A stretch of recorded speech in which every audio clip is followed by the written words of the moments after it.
Tin quốc tế, Cơ quan Năng lượng Nguyên tử Quốc tế IAEA vào ngày hôm nay cho biết các cuộc không kích của Israel đã đánh trúng hai cơ sở tại Iran có liên quan đến hoạt động sản xuất linh kiện cho máy ly tâm, thiết bị phục vụ quá trình làm giàu urani.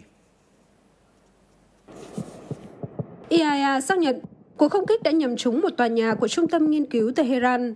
Tòa nhà này được sử dụng để sản xuất và thử nghiệm rotor máy ly tâm tiên tiến.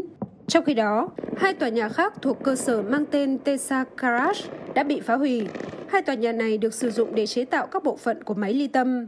Trước đó cùng ngày, quân đội Israel thông báo đã mở rộng hoạt động không kích vào khu vực thủ đô Tehran của Iran. Trước căng thẳng leo thang, Iran tiếp tục đưa ra những tuyên bố cứng rắn hơn. Đại sứ Iran tại Liên Hợp Quốc tuyên bố Tehran sẽ đáp trả mạnh mẽ và không kiềm chế trước các hoạt động quân sự từ phía Israel. Lãnh đạo tối cao Iran Ali Khamenei cũng khẳng định nước này sẽ phản ứng mạnh mẽ trước các hoạt động quân sự của Israel.